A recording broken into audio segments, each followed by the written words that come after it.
Canadian Prime Minister Justin Trudeau under fire because he called those freedom truckers racist. And then, moments later, some horrible pictures from his past came back to haunt him. We're going to show them all to you in a moment. Before I do, if you're new here, hit the red button down below to subscribe, then tap that notification bell because we don't want you to miss the next time we got some more dirt on Justin Trudeau. Canadian Prime Minister Justin Trudeau went on a rampage against truckers who protested his policies last month and he called them racist. Yet what Trudeau wasn't prepared for was the Conservative Party reminding him about his own racist past. And it's pretty bad.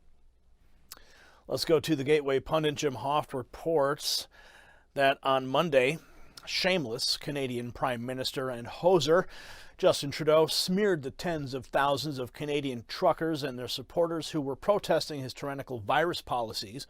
Trudeau accused the truckers of racism and said that they were using Nazi symbolism. Watch.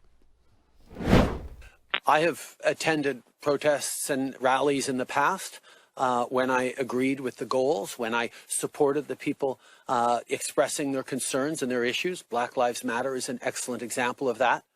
But I have also chosen to not go anywhere near protests that have expressed hateful rhetoric, violence towards fellow citizens, and a disrespect not just of science, but of the frontline health workers and, quite frankly, the 90% of truckers who have been doing the right thing to keep Canadians safe, to put food on our tables. Canadians know where I stand. This is a moment for responsible leaders to think carefully about where they stand and who they stand with. Following his remarks, the Conservative Canadian lawmakers destroyed the far-left leader hiding in his bunker from working-class Canadians. Deputy Leader of the Conservative Party of Canada, Candice Bergen, brutally rips the cowardly Canadian Prime Minister Justin Trudeau for slandering the Freedom Convoy as racist. Watch this. Mr. Speaker, all Canadians want to see a leader who will work to heal rifts, not further divide. A leader who will listen, even to those voices he might not agree with. A leader who will work to understand, not dismiss, name call, and gaslight. Contrary to some, there are thousands of passionate, patriotic, and peaceful Canadians on the Hill right now who just want to be heard. Will the Prime Minister extend an olive branch, and will he listen?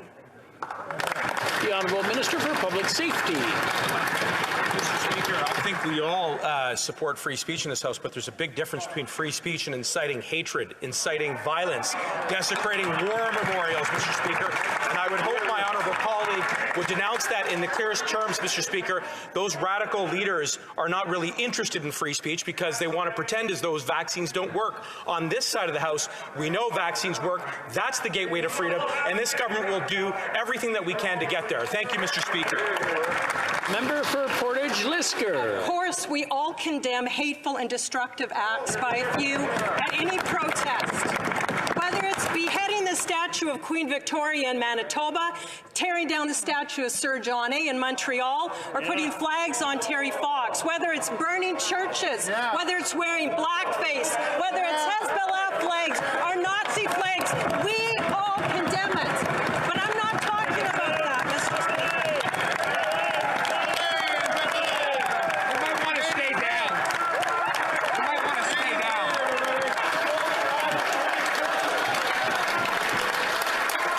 The Honourable Minister of Public Safety. Quite a spirited debate there in Canada.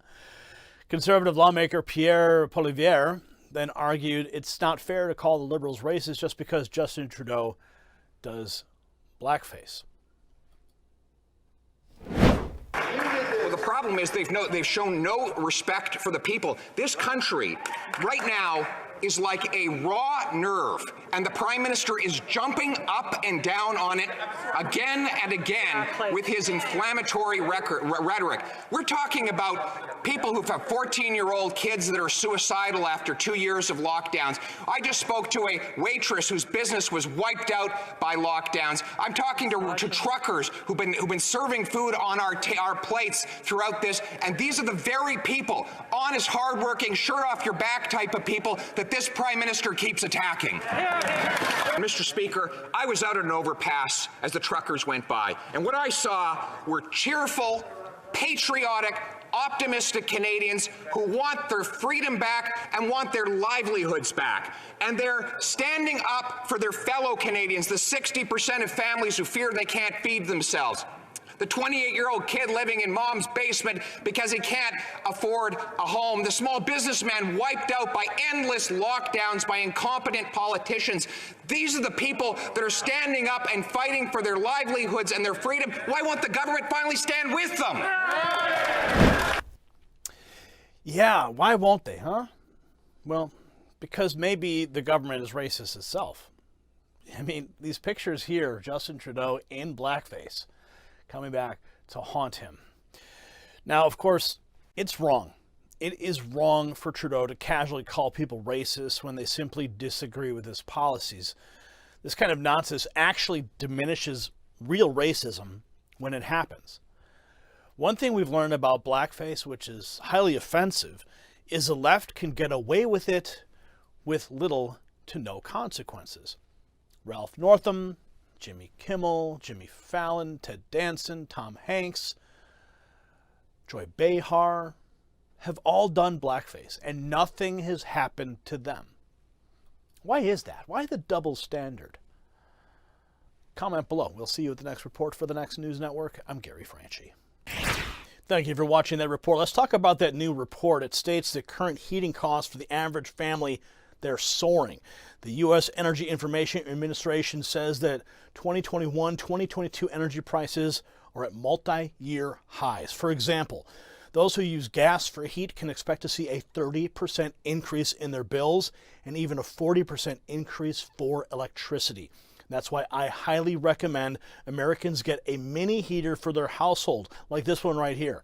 This amazing device is intended to make any room toasty warm within minutes while saving you up to 30% on your power bill. If you act now, you can actually save up to 50% off of your own mini space heater to celebrate the new year. Just go to staywinterwarm.com or click the link below to get yours today. We'll see you at the next report for the Next News Network. I'm Gary Franchi.